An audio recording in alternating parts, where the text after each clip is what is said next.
Hi hello friends, welcome back to Kavita Kannada blogs. ಇವತ್ತೊಂದು ಒಳ್ಳೆ hotel ಸ್ಟೈಲಲ್ಲಿ ಈಸಿಯಾಗಿ ಮನೆಯಲ್ಲೇ ಹೇಗೆ ಮಶ್ರೂಮ್ ಬಿರಿಯಾನಿ ಮಾಡ್ಕೋಬೇಕು ಅಂತ ಸಿಂಪಲ್ಲಾಗಿ ಕಡಿಮೆ ಇಂಗ್ರೀಡಿಯೆಂಟ್ಸ್ನ ಬಳಸಿಬಿಟ್ಟು ಸಿಂಪಲ್ ಆದಂಥ ಒಂದು ಲಂಚ್ ಬಾಕ್ಸ್ ರೆಸಿಪಿ ಅಂತ ಕೂಡ ಹೇಳ್ಬೋದು, ಇಲ್ಲ ಬ್ರೇಕ್ಫಾಸ್ಟ್ ರೆಸಿಪಿ ಅಂತಾದರೂ ಅಂದ್ಕೊಳ್ಳಿ, ತೋರಿಸ್ಕೊಡ್ತಾ ಇದ್ದೀನಿ.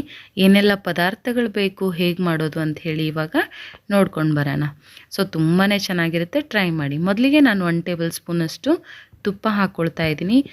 ಎಕ್ಸ್ಟ್ರಾ ತುಪ್ಪ ಬೇಕು ಅನ್ನೋರು ಕೂಡ ಇನ್ನೂ ಎಕ್ಸ್ಟ್ರಾ ಹಾಕ್ಕೊಳ್ಬೋದು, ತುಂಬಾ ಚೆನ್ನಾಗಿರುತ್ತೆ ತುಪ್ಪ ಹಾಕಿದಷ್ಟು. ಒಂದು 2 ಟೇಬಲ್ ಸ್ಪೂನಷ್ಟು ಆಯಿಲ್ ಹಾಕ್ಕೊಳ್ತಾ ಇದ್ದೀನಿ. ತುಪ್ಪ ಮತ್ತು ಆಯಿಲ್ ಎರಡು ಚೆನ್ನಾಗಿ ಬಿಸಿ ಆದಮೇಲೆ ಅಂದರೆ ಮಸಾಲ ಪದಾರ್ಥಗಳು, ಚಕ್ಕೆ, ಲವಂಗ ಎಲ್ಲ ಒಂದು 2 ಪೀಸಷ್ಟು ಹಾಕ್ಕೊಳ್ತಾ ಇದ್ದೀನಿ. ಪಲಾವ್ ಎಲೆ, ಮೊಗ್ಗು, ಅನಾನಸ್ ಹೂವು, ಸ್ವಲ್ಪ ಕಸೂರಿ ಮೇಥಿ, 1 ಟೇಬಲ್ ಸ್ಪೂನಷ್ಟು ಕಸೂರಿ ಮೇಥಿ ಹಾಕ್ಕೊಳ್ತಾ ಇದ್ದೀನಿ. ಈಗ ಇದನ್ನು ಚೆನ್ನಾಗಿ ಕಂದು ಬಣ್ಣ ಬರೋವರೆಗೂ ಫ್ರೈ ಮಾಡ್ಕೊಳ್ಬೇಕು. 2 ಈರುಳ್ಳಿನ ಇಲ್ಲಿ ಉದ್ದುದು ಕಟ್ ಮಾಡಿ ಹಾಕ್ಕೊಳ್ತಾ ಇದ್ದೀನಿ. ಸ್ವಲ್ಪ ಇದಕ್ಕೆ ಈರುಳ್ಳಿ ಟೊಮ್ಯಾಟೊ ಜಾಸ್ತಿ ಇದ್ರೇ ಚೆನ್ನಾಗಿರುತ್ತೆ ಟೇಸ್ಟ್ ಕೂಡ. ಸೊ ಇದು ಸ್ವಲ್ಪ ಹೊತ್ತು ಫ್ರೈ ಮಾಡ್ಕೊಳ್ಬೇಕು, 1 ನಿಮಿಷ. ಅದಾದಮೇಲೆ 2 ಟೊಮ್ಯಾಟೊ ಕೂಡ ನಾನು ಕಟ್ ಮಾಡಿ ಸೇರಿಸ್ಕೊತಾ ಇದ್ದೀನಿ. ಹುಳಿ ಟೊಮ್ಯಾಟೊ ಇದ್ದರೆ 1 ಹಾಕ್ಕೊಳ್ಳಿ, ಆ್ಯಪಲ್ ಟೊಮ್ಯಾಟೊ ಇದ್ದರೆ 2 ಟೊಮ್ಯಾಟೊ ಸೇರಿಸ್ಕೊಳ್ಳಿ.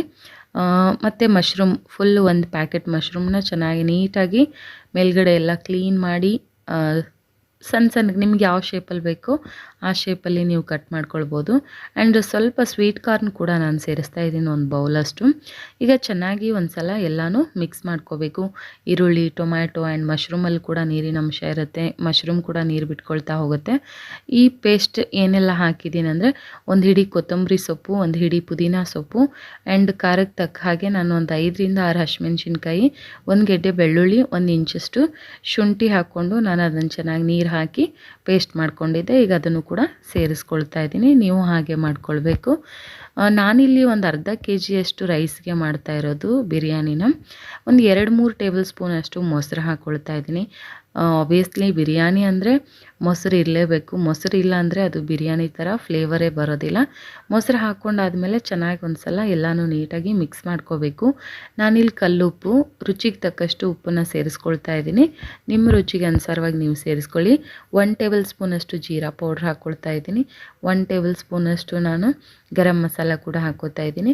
ಆ್ಯಂಡ್ ಬಿರಿಯಾನಿ ಪೌಡ್ರ್ ಇದ್ದರೆ ಬಿರಿಯಾನಿ ಪೌಡ್ರು ಕೂಡ ಸೇರಿಸ್ಕೋಬೋದು. ಸೊ ನಾನಿಲ್ಲಿ ಹಾಕೋಕ್ಕೆ ಹೋಗಿಲ್ಲ. ಈಗ ಚೆನ್ನಾಗಿ ಇದನ್ನು ಮಿಕ್ಸ್ ಮಾಡ್ಕೊಳ್ಬೇಕು. ಮಶ್ರೂಮಲ್ಲಿ ಆಲ್ರೆಡಿ ನೀರಿನ ಅಂಶ ಇರುತ್ತೆ, ಹಾಗಾಗಿ ಚೆನ್ನಾಗಿ ಮಶ್ರೂಮ್ ನೀರು ಬಿಟ್ಕೊಳ್ಳುತ್ತೆ. ಒಂದು ಅರ್ಧ ಕೆಜಿಯಷ್ಟು ರೈಸನ್ನ ನಾನು ಮೊದಲೇ ತೊಳೆದು ಒಂದು 10 ನಿಮಿಷ ಅದನ್ನು ನೆನೆಯೋಕ್ಕಿಟ್ಟಿದ್ದೆ. ಆವಾಗ ಒಂದು ಉದ್ರುದ್ರಾಗಿ ರೈಸ್ ಬರುತ್ತೆ, ತುಂಬಾ ಚೆನ್ನಾಗಿರುತ್ತೆ. ಸೊ ಚೆನ್ನಾಗಿ ರೈಸ್ ಹಾಕಿದ ತಕ್ಷಣವೇ ನೀರು ಹಾಕಿ ನಾವು ಲಿಡ್ ಕ್ಲೋಸ್ ಮಾಡಬಾರ್ದು. ರೈಸ್ ಹಾಕಿ ಒಂದು 2ರಿಂದ 3 ನಿಮಿಷ ಈ ರೀತಿ ಚೆನ್ನಾಗಿ ತಿರುಗಿಸ್ತಾ ಇರಬೇಕು. ಆ್ಯಂಡ್ ಅಂದರೆ ಹುರ್ಕೊಳ್ತಾ ಇರಬೇಕು, ಆವಾಗಲೇ ರೈಸು ಉದ್ರುದ್ರಾಗಿ ಬರುತ್ತೆ. ಆ್ಯಂಡ್ ಒಂದು ಲೈಟಾಗಿ ಒಂದು ಕುದಿ ಕೂಡ ಕುದಿಸ್ಕೋಬೇಕು. ಇವಾಗ ಮತ್ತೆ ಒಂದು ಸಲ ಚೆನ್ನಾಗಿ ತಿರುಗಿಸ್ಕೋತೀನಿ. ಸ್ವಲ್ಪ ಕೊತ್ತಂಬರಿ ಸೊಪ್ಪು ಸಹ ಮತ್ತೆ ಮೇಲೆ ಆ್ಯಡ್ ಮಾಡ್ಕೊಳ್ತಾ ಇದ್ದೀನಿ, ಬೇಕಿದ್ದರೆ ಹಾಕ್ಕೊಳ್ಳಿ. ಆಲ್ರೆಡಿ ನಾವು ರುಬ್ಬೋಕ್ಕೆ ಹಾಕಿರೋದ್ರಿಂದ ಕಲರ್ ಕೂಡ ಗ್ರೀನಿಶ್ ಆಗೇ ಇರುತ್ತೆ. ಸೊ ಹಾಗಾಗಿ ನನಗೆ ತುಂಬ ಇಷ್ಟ ಕೊತ್ತಂಬರಿ ಸೊಪ್ಪು. ಮತ್ತು ಅಗೇನು 1 ಟೇಬಲ್ ಸ್ಪೂನಷ್ಟು ತುಪ್ಪ ಹಾಕ್ಕೊಳ್ತಾ ಇದ್ದೀನಿ. ಆ್ಯಂಡ್ ಬೇಕಿದ್ದರೆ ಇದಕ್ಕೆ ನಿಂಬೆಹಣ್ಣು ಸಹ ಸೇರಿಸ್ಕೋಬೋದು, ನಾನು ಸ್ಕಿಪ್ ಮಾಡಿದ್ದೀನಿ. ಸೊ ಈಗ ಚೆನ್ನಾಗಿ ಒಂದು ಸಲ ನೀಟಾಗಿ ಮಿಕ್ಸ್ ಮಾಡಿಕೊಂಡ್ರೆ ಒಂದು 2-3 ನಿಮಿಷ ಈ ಥರ ಇದನ್ನು ಹುರ್ಕೊಂಡ್ರೆ ನಿಮಗೆ ಬಿಡಿ ಬಿಡಿ ಆದಂಥ ಬಿರಿಯಾನಿ ಬರುತ್ತೆ.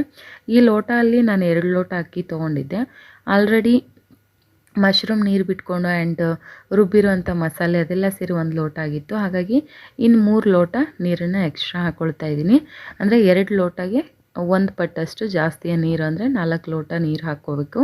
ಸೊ ಈಗ ಒಂದು ಸಲ ಚೆನ್ನಾಗಿ ಮಿಕ್ಸ್ ಮಾಡಿಕೊಂಡು ಈ ಟೈಮಲ್ಲಿ ನೀವು ಚೆಕ್ ಮಾಡ್ಕೊಳ್ಳಿ, ಚೆನ್ನಾಗಿ ಟೇಸ್ಟ್ ಎಲ್ಲ ಕರೆಕ್ಟಾಗಿ ಬಂದಿದೆಯಾ, ಸಾಲ್ಟ್ ಕಮ್ಮಿ ಇದೆಯಾ, ಉಪ್ಪು ಕಮ್ಮಿ ಇದೆಯಾ, ಉಪ್ಪು ಖಾರ ಎಲ್ಲ ಸರಿ ಇದೆಯಾ ಅಂಥೇಳಿ ನೀವು ನೋಡ್ಕೊಳ್ಬೋದು. ನೋಡ್ಕೊಂಡು ಎಲ್ಲ ಸರಿ ಇದ್ದರೆ ಲಿಡ್ನ ಕ್ಲೋಸ್ ಮಾಡಿ 2 ವಿಸಲ್ನ ತೆಗೆಸಿ ಸೊ ಸ್ವಲ್ಪ ಹೊತ್ತು ಹಾಗೆ ಅದನ್ನು ವಿಸಲ್ಲೆಲ್ಲ ತಣ್ಣಗಾಗೋವರೆಗೂ ಬಿಡಿ. ನೋಡಿ ಈಗ ಎಷ್ಟು ಚೆನ್ನಾಗಿ ಒಂದು ಕ್ಯಾಮ್ರಾ ಕೈಯಲ್ಲಿ ಹಿಡ್ಕೊಂಡು ಶೂಟ್ ಮಾಡ್ತಾ ಇದ್ದೀನಿ, ಸರಿಯಾಗಿ ತೋರ್ಸೋಕ್ಕಾಗ್ತಾಯಿಲ್ಲ ಇಲ್ಲಿ.